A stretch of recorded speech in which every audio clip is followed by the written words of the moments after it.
Hello everyone, welcome to అవకాశం media. Video నచ్చితే like చేయండి, ఛానల్ ఖచ్చితంగా సబ్స్క్రైబ్ చేసుకోండి. రెగ్యులర్గా అప్డేట్స్ వస్తుంటాయి. పొలిటికల్కి సంబంధించి ప్రస్తుతం ఏదైతే నడుస్తుందో దానికోసం అయితే డైలీ అప్డేట్ అయితే ఖచ్చితంగా వస్తుంది. ఛానల్ ఖచ్చితంగా సబ్స్క్రైబ్ చేసుకొని వీడియోని లైక్ చేయండి.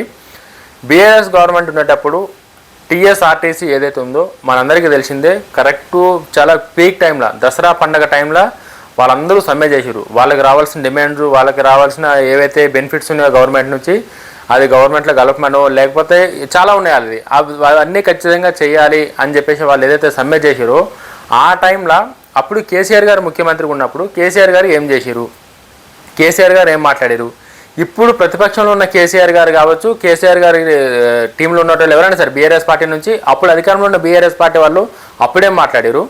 అప్పుడు నాకు తెలిసి కేసీఆర్ గారు సీఎం ఉన్నప్పుడు ఏదున్నా కేసీఆర్ గారే మాట్లాడుతుండే, వేరే వాళ్ళకి ఎవరికి ఛాన్స్ లేదు, వేరే వాళ్ళకి ఎవరికి అంత సీన్ కూడా ఇవ్వకపోతుండే. కేసీఆర్ గారు ఆయనే మాట్లాడుతుండే, ఏదన్నా బరాబర్ చెప్తుండే, డైరెక్ట్ మీడియం ముంగానే చెప్తుండే, ముసుగుల గుద్దులు అట్లేం ఉండకపోతుండే కేసీఆర్ గారు దానిలో. కానీ ఈడ ఏంటంటే అధికారం పోగానే అధికారంలో ఉండేటప్పుడు ఒక్కసారి గిటంగా అరే ఆర్టీసీ కార్మికులు ఇట్లా అడుగుతారు కదా, వాళ్ళ డిమాండ్లు ఉన్నాయి, వాళ్ళకి ఏం చేద్దాం ఎట్లా చేద్దాం అని చెప్పేసి ఏ రోజు కూడా ఆలోచించలే, అసలు ఆ ఆలోచన కూడా పెట్టుకోలే.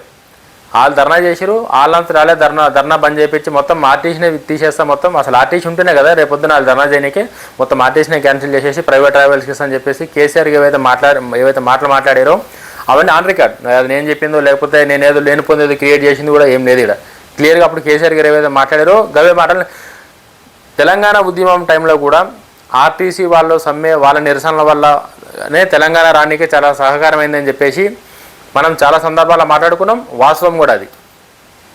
వీళ్ళ పాత్ర మొత్తం ఇలా చేసిరని చెప్తున్నాను, కానీ వీళ్ళ పాత్ర తెలంగాణ అనౌన్స్మెంట్కి తెలంగాణ రావడానికే కారణం ఏదైనా ఉందంటే ఇందులో తెలంగాణ ఆర్టీసీ కూడా ఓ మేజర్ కీ రోల్.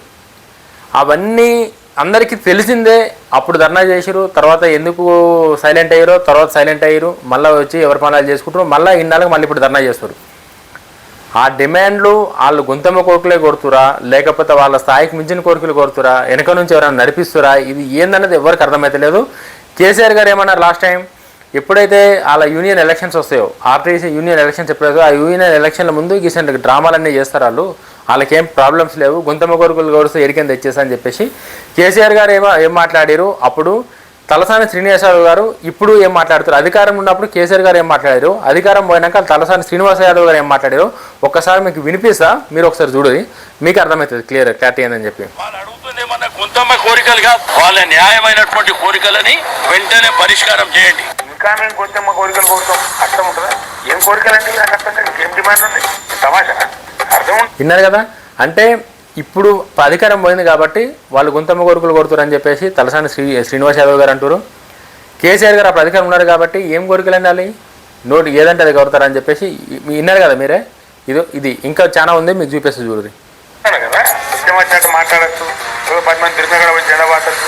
అంటే ఆ రోజు ఒక తెలంగాణ రాష్ట్రాన్ని సాధించడంలో కీలక భూమిక పోషించింది కూడా ఆర్టీసీ.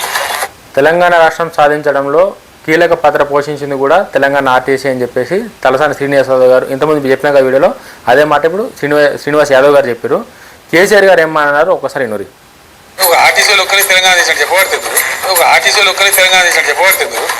చెప్పరు ఇప్పుడు కేసీఆర్ గారు చెప్పింది కరెక్టా, తలసాని శ్రీనివాస్ యాదవ్ సీనియర్ చెప్పింది కరెక్టా, ఎవరు చెప్పింది కరెక్ట్, ఎవరిది కన్సిడర్ చేయాలి ఇప్పుడు? అంటే అధికారం ఉంటే ఒక లెక్క, అధికారం లేకపోతే ఒక లెక్క, ప్రజలు ఇంటూరు కదా అని చెప్పేసి ఎడమొక్క దొరుకుతుంది రేవంత్ రెడ్డి గారిని బదనాం చేయాలని చెప్పి ఈ ఆలోచనతో తప్ప, అరే ఇప్పుడున్న జమానాలో ఇప్పుడున్న డిజిటల్ మీడియాలో ఏది మాట్లాడినా ఆన్ రికార్డ్ ఉంటుంది, క్లారిటీగా విజిబుల్ అవుతుంది, అందరు క్లియర్గా చూస్తారు ఏందని చెప్పి. ఇది లేకుండా సీనియర్ ఇట్లా మాట్లాడుతుండు. కేసీఆర్ గారు మాట్లాడింది సీనియర్ మాట్లాడిన దానికి ఏమన్నా సంబంధం ఉందా? కనీసం అసలు దగ్గర పొంతనని ఉందా? ఏం లేదు. ఇన్నోరు ఇంకా ఉంది. ప్రభుత్వంలో విలీనం చేసి వీళ్ళని ప్రభుత్వ ఉద్యోగులుగా ట్రీట్ చేయాలని మా పార్టీ మరి సంపూర్ణమైనటువంటి మద్దతు ఇక్కడ ఆర్టీసీ. వాళ్ళని గవర్నమెంట్లో తీసుకోవాలంట. మొన్నటి దాకా 2 ఏళ్ళ ముంగట దాకా వీళ్ళే ఉన్నారు కదా గవర్నమెంట్లో, సీనన్న సీఎంగా కేసీఆర్ గారు వీళ్ళే ఉన్నారు కదా, మరి వీళ్ళు అప్పుడు ఎందుకు చేయలే? అప్పుడే చేసి వీళ్ళు ఇల్లు ఉండకపోతుండే కదా, వీళ్ళు వాళ్ళు ధర్నా చేయకపోతుండే, ఆర్టీసీకి ప్రాబ్లం ఉండకపోతుండే, హ్యాపీగా వాళ్ళ పనాలు చేసుకుంటుండే, ప్రజలకు కూడా ఇబ్బంది ఉండకపోతుండే, ఇవాళ ప్రజలకు కూడా ఏ ప్రాబ్లమ్స్ లేకుండా యథార్థంగా ఉంటుండే ప్రజలు కూడా. మరి ఈ 2 ఏళ్ళలో ఏమంత ఇదైందని చెప్పేసి ఇప్పుడు వచ్చి ఆయన మద్దతు సీనన్న మద్దతు సంపూర్ణంగా ఇస్తున్నట్టు ఆర్టీసీ వాళ్ళకి. మరి ముందు ఎందుకు ఇవ్వలేడో అది సీనన్నకే తెలవాలి. ఆ సీనన్న ఎందుకు మాట్లాడుతున్నట్లా ఆయనకి అర్థం కావాలి అది. కార్మికులకు తెలియజేస్తుంది. తర్వాత ఎవరు పడితే వాళ్ళు వచ్చి మమ్మల్ని గవర్నమెంట్ కలుపుతారని నాకు అర్థం కాదు. ఎవరు పడితే వాళ్ళకి గవర్నమెంట్ కలుపుతారు అంటే. సీనన్న మాట్లాడే ముంగట ఈ వీడియో కనుక చూసుకుంటే తలసాని సీనన్న మేబీ ఆయనకు ఒక క్లారిటీ ఉంటుండే ఏం మాట్లాడాలి, ఎట్లా మాట్లాడాలి, ఎంత మాట్లాడాలన్నది. ఆయన ఈ వీడియో చూడలేందుకేమో మేబీ ఇక ఏదోదో మాట్లాడుతుండు. ఈనూరు ఇంకా కేసీఆర్ గారు అన్నారు కదా ప్రతి ఒక్కరు వచ్చి జెండా బాధ్యత గవర్నమెంట్లో తీసుకోవాలంటే అది అట్లా అవుతుందా? కేసీఆర్ గారు చెప్పింది కరెక్టే కాదు. అట్లా ఎట్లయితుంది? అయ్యేదంటే అప్పుడు కేసీఆర్ గారు చేస్తుండే కదా. ఇవాళ మీరు మద్దతు ఇచ్చే అవసరం ఏమి ఉండకపోతుండే కదా. ఎవరిని మోసం చేస్తే నాకు అర్థం కాదు.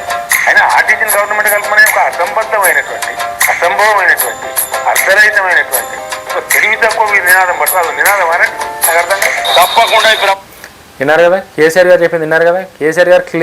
కేసీఆర్ గారు మాత్రం క్లియర్ క్లారిటీ ఉన్నారు. ఆయన నేమ్ మననేకి లేదు. ఆయన అప్పుడు ఆ మాట మాట్లాడింది, ఆ తర్వాత ఇప్పటివరకు ఆయన రెస్పాన్స్ చేయలేడు కాబట్టి మనం ఏం లేదు. కేసీఆర్ గారు మాట్లాడింది తెలియక సీనన్న మాట్లాడినట్టు ఉంది.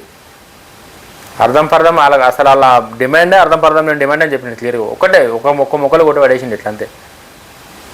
బుద్ధి తక్కువైన ఆలోచన అల్లదే అని చెప్పి విన్నారు కదా మీరు. నేను చెప్పేది ఏం నేను తక్కువ ఇంకా వినూరిగో ప్రభుత్వం దిగి వచ్చి వాళ్ళ న్యాయమైనటువంటి అంతేగాని బెదిరింపు ధోరణితో నీ ఉద్యోగం పోతుందని లేకపోతే నీ మీద యాక్షన్ తీసుకుంటే ఇటువంటి చూస్తే మేమే 2.5 సంవత్సరాల తర్వాత మేమే వస్తున్నాం. కొంత జాగ్రత్తగా ఉండవలసినటువంటి అవసరం ఉన్నదని నేను చెప్తా ఉన్నాను. 2.5 ఏళ్ళ తర్వాత వీళ్ళు వస్తారంట, ఆలోచించుకోవాల్సిన అవసరం ఉందని చెప్పి సీనన్ అంటుండు. 2 ఏళ్ళ తర్వాత నువ్వు వచ్చేది కాకుండా 2.5 ఏళ్ళ ముందు వరకు నువ్వే ఉన్నావు కదా సీనన్న. ఏం చేసినావు అప్పుడు? ఈ సమస్య అప్పుడు ఎందుకు పరిష్కారం చేయలే? అప్పుడే కనుక చేస్తుంటే ఇవాళ పంచాయతీ ఉండకపోతున్నాయి కదా మొత్తానికే. అప్పుడు ఎందుకు అప్పుడు ఉన్నప్పుడు ఏం చేయకుండా ఇప్పుడు వచ్చి వాళ్ళకి నేను మద్దతు ఇస్తున్నా, సంపూర్ణమైన మద్దతు ఇస్తున్నా, 2 ఏళ్ళ తర్వాత మేమే వస్తాం, గుర్తుపెట్టుకుంటాం, ఉద్యోగాలు పోతాయని చెప్పంటే ఎవరన్నారు? ఉద్యోగాలు తీస్తామని చెప్పి ఎవరన్నారు? తీసుకుపోయే ఉద్యోగుల అట్లయితే అప్పుడు అందరినీ తీసేస్తుండే కదా కేసీఆర్ గారు. అట్లా పీకేసేది అట్లా పడేసేది ఉంటే మందిని ఇట్లా ఉద్యోగం పీకేయాలంటే చాలా దానికి ఒక ప్రొసీజర్ ఉంటుంది కదా ఎవరికన్నా. కేసీఆర్ గారు దానికి ఏం మాట్లాడారో ఒకసారి చూడండి. సీనన్న మాట్లాడిన దానికి కేసీఆర్ గారు ఏం మాట్లాడారో ఒక్కసారి మీరు ఉన్నారు, మీకు అర్థమవుతుంది.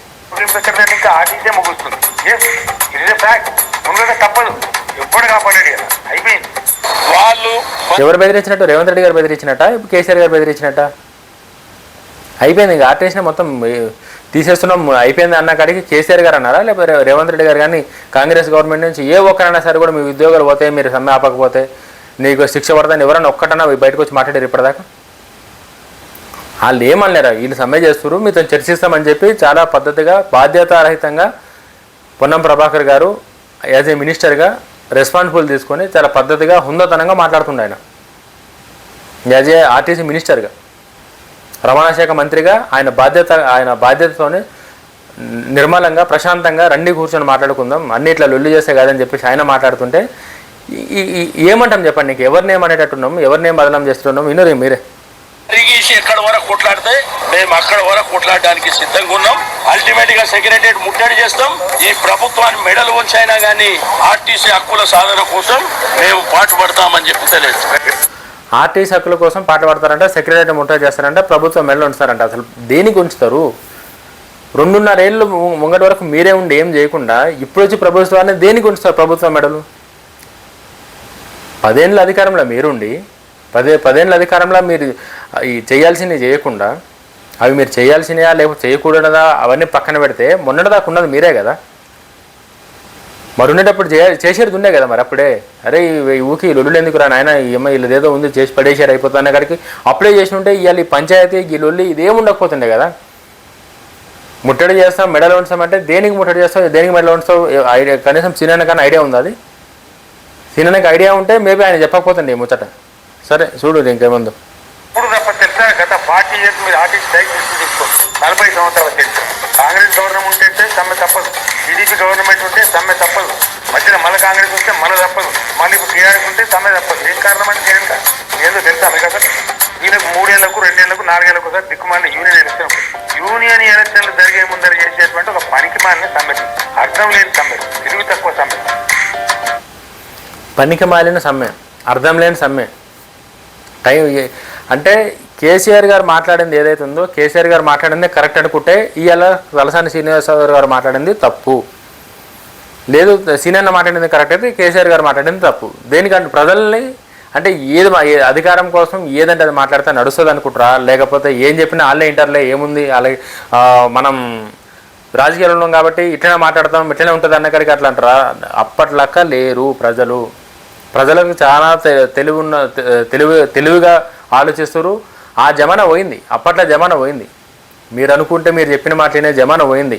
ఇప్పుడున్న డిజిటల్ మీడియాలో, ఇప్పుడున్న ఈ డిజిటలైజేషన్లో ఏది మాట్లాడినా ఆన్ రికార్డ్ ఉంటుంది. అవసరం ఉన్నప్పుడు ఒకలాగా, అవసరం ఉన్నప్పుడు క్రెడిబిలిటీ లేకుండా ఏదంటే మాట్లాడదాం మోక దొరికింది కన్నా మాట్లాడితే అది ప్రజలు ఎంత ఇంకా ఉన్న ఆయువులు కూడా పోతుంది. అది ఎవరికన్నా సరే, ఇక వీళ్ళకి అని చెప్పాను నేను ఒక్కరికంటే నేను అది ఎవరికన్నా సరే కూడా ఇప్పుడున్న దానిలో కరెక్ట్గా ఏది మాట్లాడినా సరే మాట మీద నిలబడేటట్టు మాట్లాడితేనే వాళ్ళకి ఏమైనా ఒక క్రెడిబిలిటీ ఒక రెస్పెక్ట్ ఉంటాయి. కానీ అట్లా కాదు ఏది నడుస్తుందిలే ఏమవుతుంది అన్నకడికి కనుక మాట్లాడితే చాలా కష్టమవుతుంది. ముంగట చాలా సివియర్ కూడా అవుతుంది. అంటే సివియర్ అంటే ఎవరో కొట్టరు తిట్టరు, క్రెడిబిలిటీ పోతుంది. అంటే ప్రజల విలువ లేనప్పుడు రాజకీయ నాయకుడు వేస్ట్. రాజకీయ నాయకుడికి ఉండాల్సింది ఏంది, ఏ పార్టీలు ఉన్నా సరే కూడా ఇండివిజువల్గా ఒక క్యారెక్టర్ ఒక క్రెడిబిలిటీ ఉంటేనే వాళ్ళకి ఆ రెస్పెక్టు ఆ హోదా అనేది ఉంటుంది. ఇది ఏదంటే అర్థం పర్థం లేకుండా మోక దొరికిందని ఇష్టానుసారంగా మాట్లాడితే రిజల్ట్లు ఎట్లుంటాయంటే ఇగో ఎట్లనే ఉంటాయి రిజల్ట్లు. ఇప్పుడు క్లియర్గా తెరిచి ఇట్లా ముంగట పెట్టిరు ఆ వీడియోతో. కేసీఆర్ గారు మాట్లాడింది, సీనియర్ మాట్లాడింది. ఇప్పుడు ఏం ప్రజలకు ఏం చెప్తారు? ఇప్పుడు ఎట్లా సంబంధిస్తారు ప్రజలకు చెప్పి? ఇది కాదు కదా ప్రజలు కోరుకునేది. వాళ్ళకి ప్రాబ్లం ఉందంటే ఏం ప్రాబ్లం ఉంది? ఒక 10 ప్రాబ్లమ్స్ ఉన్నాయి. 10 ప్రాబ్లమ్స్లో 2.5 ఏళ్ళ ముంగటి వరకు గవర్నమెంట్ మీదే ఉంది. మీరేం చేశారు? ఇప్పుడు ఈ గవర్నమెంట్ చేయమని మీరెందుకు చెప్తారు? మీరు గవర్నమెంట్ ఉన్నప్పుడు చేయకుండా ఇప్పుడు రేవంత్ రెడ్డి గారు గవర్నమెంట్ చేయాలని చెప్పి మీరు ఎట్లా చెప్తారు? ఎందుకు ఈ గవర్నమెంట్ మెడల్ ఉంచుతుంటారు? అంటే మనం గవర్నమెంట్ ఉన్నప్పుడు అవతల చేసింది తప్పు, మనం అధికారం లేకపోతే అవతల ఎవడు ఏం చేసినా సరే రైట్. ఇదే ఉంది అక్కడ సీనియర్ మాట్లాడిన దానిలో మొత్తం అర్థమంతా చూసుకుంటే ఇదే ఉంది ఆడ. ఇట్లుంటే అంటే ప్రజలకు తెలియదా? ప్రజలకు అర్థమవుతలేదు. అరే ఇట్లా మాట్లాడితే ఏం కాదులే, ఎట్లా మాట్లాడినా వాళ్ళు తీసేసుకుంటారులే, నా అభిమానులు ఉన్నారని చెప్పి. అభిమానులు దేనికుంటారన్నా? ఉన్న మాట మీద నిలబడేటోళ్ళకి అభిమానులు ఉంటారు ఎవరికన్నా సరే. ఇప్పటికన్నా సరే బీఆర్ఎస్ ఇప్పటికన్నా సరే ఆ ఆలోచన ఆ విధానాన్ని కనుక మార్చుకోకపోతే ఫ్యూచర్లో ఇంకా ప్రాబ్లమ్స్ ఎక్కువైతే తప్ప తక్కువగానే కావు. అంటే బీఆర్ఎస్ పార్టీకి ప్రాబ్లమ్స్ అంటే అధికారం లేదు. అధికారంలోకి రావాలంటే ప్రజలను మెప్పించేటట్టు, ప్రజలకు నచ్చేటట్టు, ప్రజల ఆలోచనలు తగ్గట్టు నిర్ణయాలు తీసుకోవాలి తప్ప ఇట్లా మోక దొరికింది కదా ఏదో ఒకటి మాట్లాడేసినాం వాళ్ళకి మద్దతు ఇస్తాం వీళ్ళకి మద్దతు, ఎవరికి ఏం మద్దతు ఇచ్చినా ఏం కాదు. అప్పుడు మద్దతు ఇచ్చారు, అప్పుడున్న అపోజిషన్ వాళ్ళు ఆర్టీసీ వాళ్ళు మద్దతు ఇచ్చారు, ఏమైంది అండి? ఏమైనా అయిందా? ఏం కాలేదు. ఇప్పుడు ఇచ్చిన మద్దతుల వల్ల ఉపయోగపడేది ఏముండదు. ఏదో మద్దతు ఇచ్చినామని చెప్పేసి వాళ్ళకేదో సపోర్ట్ ఉండు తప్ప. ఇంకా రేవంత్ రెడ్డి గారు గవర్నమెంట్ వచ్చినాక ఆర్టీసీ లాభాలలో పోయింది. ఎందుకంటే మహిళలందరికీ ఫ్రీ బస్ ఇచ్చి గవర్నమెంట్ ఆ పైసలన్నీ కడుతుంది. ఎన్ని టికెట్లు ఏడికన్నది క్లియర్గా లొకేషన్ డెస్టినేషన్ అంతా క్లియర్గా మెన్షన్ చేసి లేడీస్ ఎవరు పోయినా సరే కూడా వాళ్ళు 0 టికెట్ పెట్టి ఆ పైసలన్నీ లాభాలకు తీసుకొచ్చింది. ఆర్టీసీ లాభాలలో ఉంది ఇవ్వాలంటే దానికి కారణం ఒకే ఒక వ్యక్తి, సీఎం రేవంత్ రెడ్డి గారు. సీఎం రేవంత్ రెడ్డి ఆలోచన దిక్కించి, సీఎం రేవంత్ రెడ్డి ముందు చూపు దిక్కించి ఆర్టీసీ మంచిగా నడవాలి, దానిలో ఉన్న ఎంప్లాయీస్ అందరూ బాగుండాలంటే ఫస్ట్ అది లాభాలకు వస్తేనే వీళ్ళందరూ బాగుపడతారు, వీళ్ళకి పోవాల్సిన బెనిఫిట్స్ అన్నీ చక్కగా పోతాయి. అప్పుడు నష్టాలు ఉండి వాళ్ళ బెనిఫిట్స్ కూడా ఫిల్ చేయలేమని చెప్పి లేడీస్ అందరికీ పెడితే ఎంతమంది లేడీస్ బస్సులలో కాలేజీ పిల్లల దగ్గర నుంచి పనికి పోయేటోళ్ళు, కాలేజీకి పోయేటోళ్ళు, ఎవ్వరు ఊర్లకు పోయేటోళ్ళు నిలబడిని కూడా ఖాళీ ఉండదు. ఆ రేంజ్లో ఆర్టీసీ నడుస్తుంటే, ఆ రేంజ్లో ఆర్టీసీని లాభాలకు తీసుకొస్తే ఇగో ఇట్లా మాట్లాడతారు. ఇవన్నీ వాళ్ళు సమ్మె చేస్తారంటే కేసీఆర్ గారు చెప్పినట్టు మేబీ నిజం అది కూడా ఇప్పుడు అనిపిస్తుంది కేసీఆర్ గారు మాట కరెక్టేమోనని చెప్పి.